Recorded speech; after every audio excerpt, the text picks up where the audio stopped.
E para vocês entenderem essa diferença, é bem simples. Função executiva. Vamos pensar no nosso cérebro. Função executiva é a função do cérebro.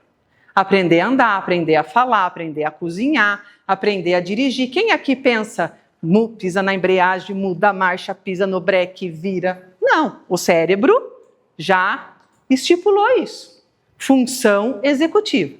A função do cérebro em executar alguma coisa. Estímulo cognitivo.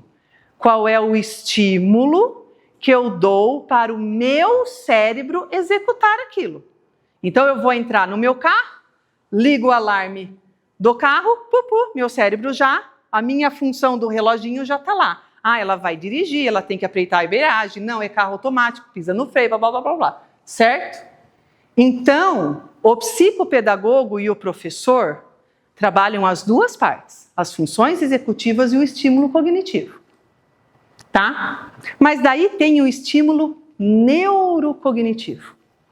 Então a criança chega para mim sem diagnóstico, eu vou fazer o quê? Eu vou avaliar. Mas eu não avalio com protocolo comprado em livraria.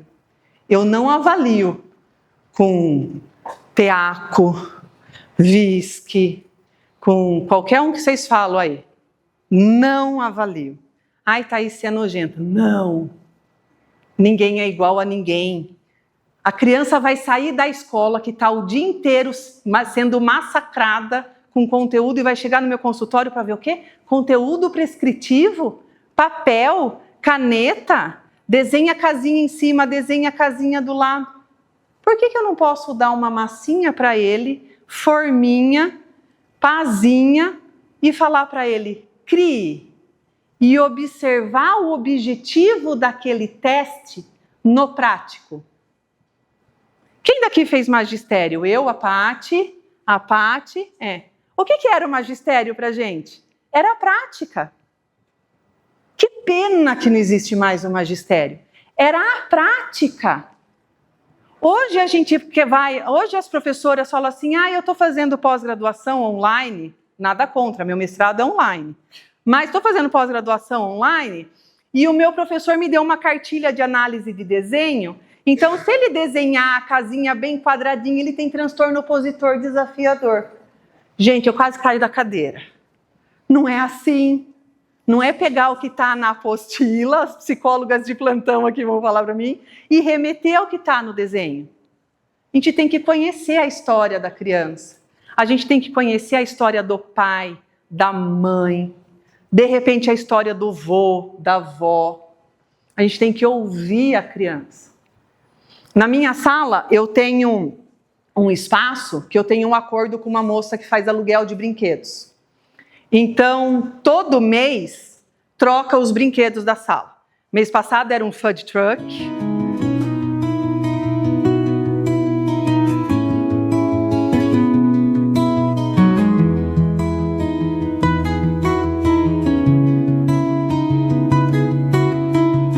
Aí chegou as minhas pacientes.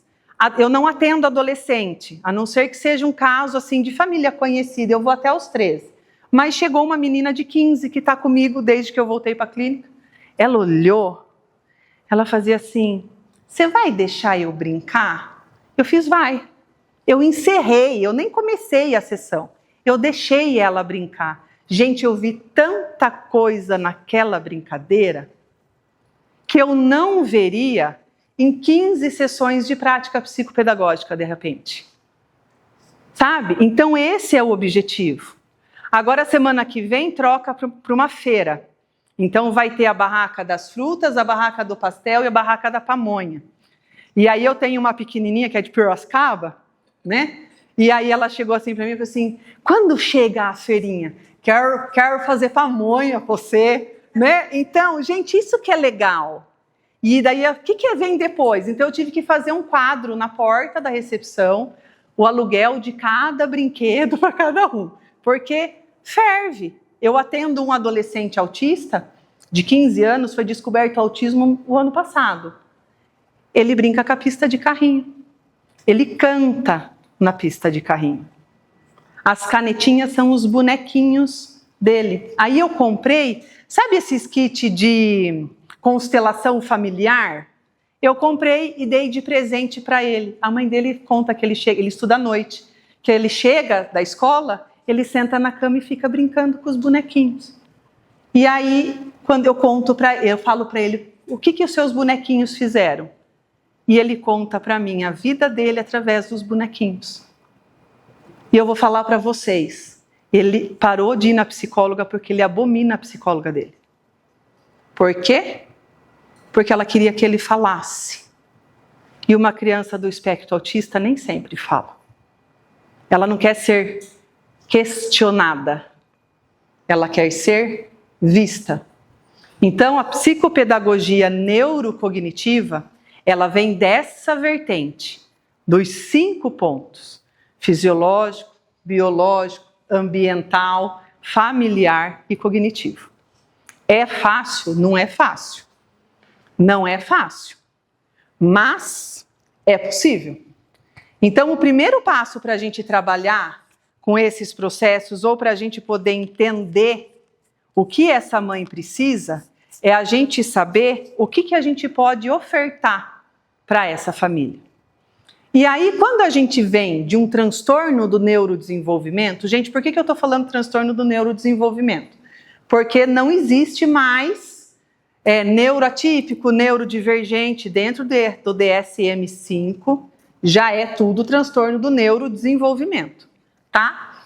E aí, o que a gente precisa pensar em relação a isso? A escola chegou para o filho de vocês e falou, olha, estamos observando alguma coisa. Procura o psicopedagogo, procura a fono, vou dar uma dica. Vai no pediatra. Quem é o pediatra dessa família? Ele acompanha o seu filho desde pequenininho, ou há 3 anos no mínimo? Conversa com ele. O fisiológico está ali.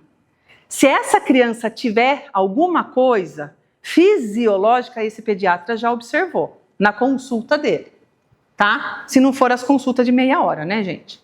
A Letícia tem um pediatra que vai se aposentar agora, desde que ela é bebê. Na verdade, ela tem 2, eles estudaram junto. É muito engraçado. A gente chega na consulta do Dr. Fernando, a Lelê fala, eu vou no beijoqueiro? Gente, ele não tem computador, ele não tem nada na sala dele. É ele. Ele abraça, no que ele abraça, ele já vai apalpando, ele já abre o olho. Aí ele vem beijar a gente, ele abraça. Eu vou na consulta, ele fala, Ledinha, tá bem? Ele já registrou. E aí, ele vai falando com você, ele vai pegando em você, mas médico não pode tocar. Ele não está tocando com má intenção. Ele está avaliando. Quando a escola falou para mim que a Letícia era transtorno opositor desafiador, na hora eu fui no pediatra. Sabe por que a escola falou isso? Porque ela foi perguntar para a coordenadora dela, com 7 anos de idade, por que ela tinha que aprender cursiva se a apostila era toda letra bastão. E eu era outro cargo de confiança da escola. Tocou o telefone, tá aí, sua filha tá aqui, me perguntando por que ela tem que aprender letra cursiva se a apostila é em letra bastão. Eu falei, explica para ela.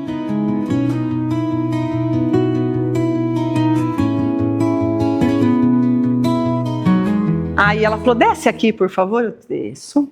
Desci, eu era coordenadora do Fundi 2, dos adolescentes. Desci, cheguei lá, falei, Lelê, conta pra mamãe. Mãe, você sabe por que eu vou ficar fazendo minhoquinha? E ela é super articulada, tá? Por que eu vou fazer minhoquinha? Isso é tudo letra bastão. E a fulana tá falando pra mim que é obrigatório. Gente, vocês imaginem, né?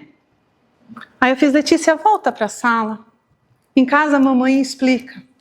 Como que eu ia falar para minha filha, na frente da minha colega de trabalho, que a letra cursiva é um estímulo funcional, executivo, que estabelece conexões neurais para que ela aprenda com maior segurança e facilidade? A coordenadora não sabia falar isso para a criança, nem adaptar isso para a criança. Escola particular com 1.600 alunos. Então, minha mãe já pôs a pinha na boca. Então, não é por falta de conhecimento, de estudo, é o tato. É mais fácil falar porque você tem que aprender. Mas por que a criança não precisa entender o processo dela? Sabe o que aconteceu? Letícia não escreve letra cursiva. E aí, teve uma pior ainda. Quando ela chegou no 5º ano, a professora chegou para ela e falou assim: nossa, a letra da sua mãe é tão bonita. Né? E aí? Pois é, ela não é a mãe dela. Ela não precisa ser a mãe dela. E quantas vezes a gente já não fez isso sem querer? Com intenção ou sem intenção? Quantas vezes toca o telefone e é aquela mãe da clínica que deixa você com o cabelo em pé, doida, que arrepia até a unha do dedinho, né? Mas o que a gente tem que fazer? Nós somos profissionais.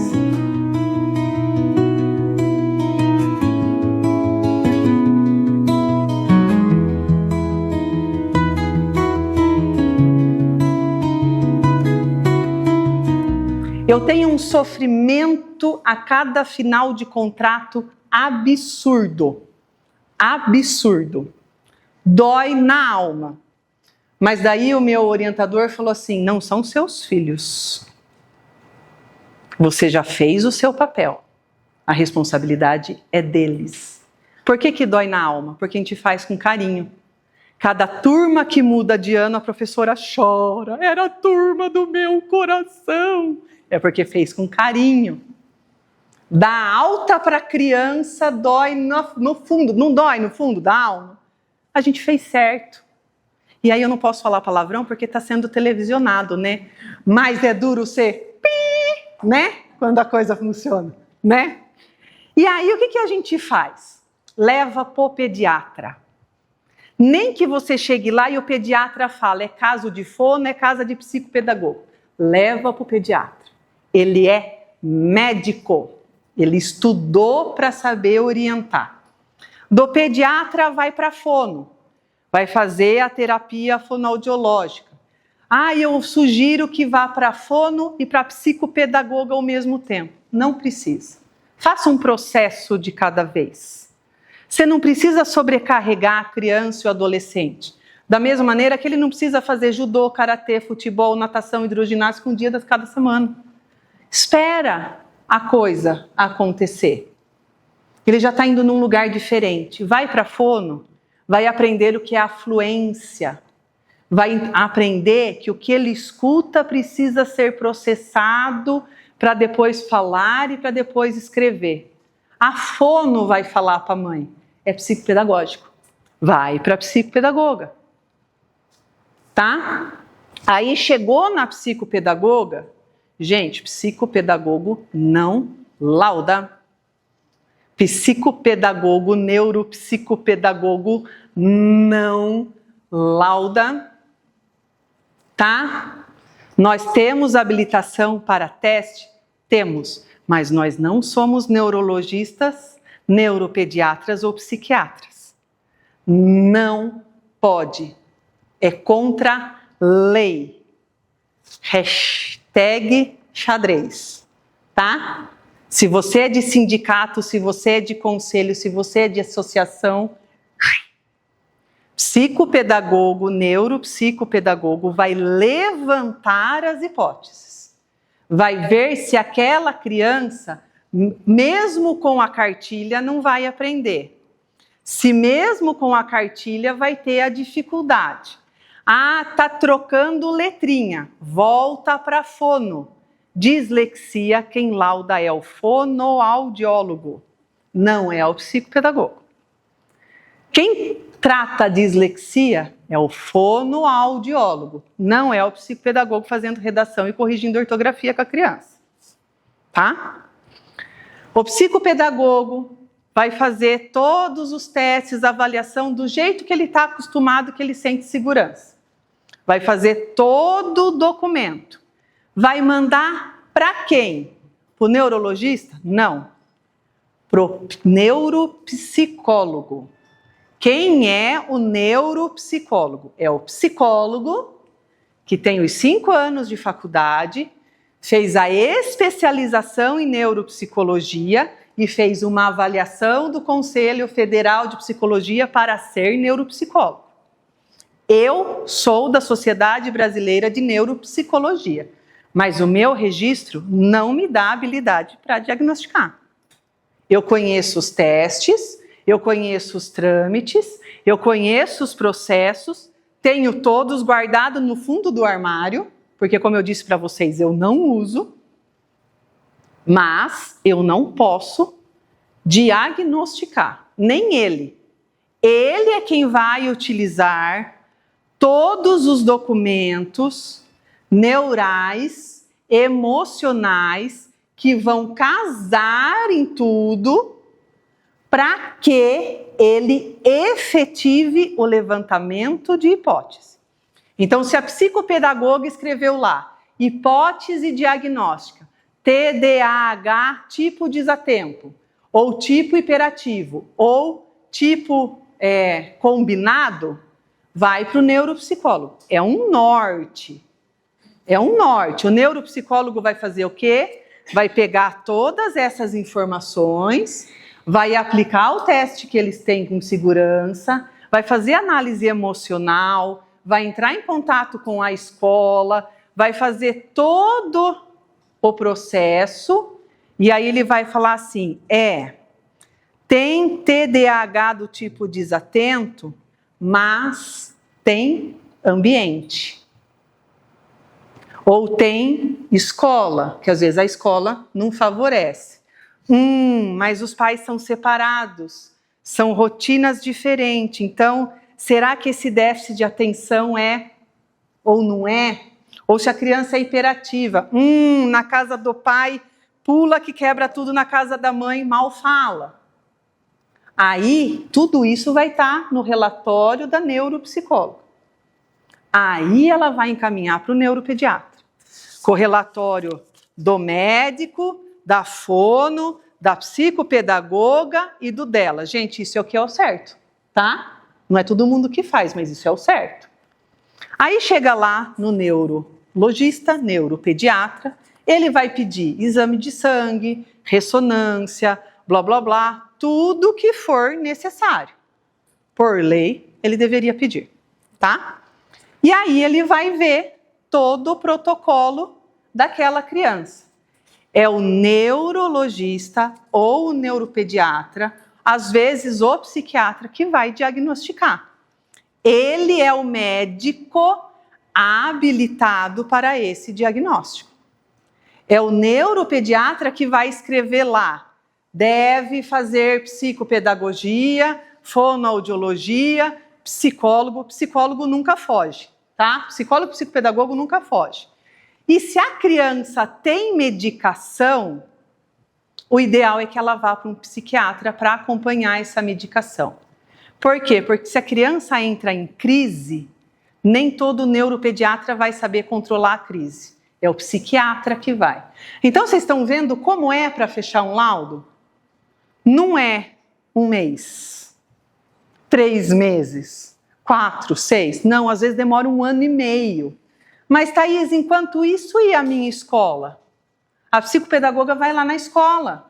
Olha, eu fiz a avaliação do fulaninho, ele está com essa hipótese diagnóstica. O que vocês podem fazer para ajudar? Pode adaptar isso? Posso. Pode fazer assim? Posso. Podemos trabalhar junto até ele ter o diagnóstico? Não importa se a mãe ainda está te pagando. A mãe está avaliando. Gente, o peso dessa mãe avaliando essa criança, tá? Aí a psicóloga também vai na escola. Aí a psicóloga vai lá, olha, vocês já fizeram a adaptação que a psicopedagoga pediu? Já. E como ele está no emocional? Tem amiguinho? Não tem amiguinho? Sofre bullying? Não sofre bullying? Vai entender esse contexto.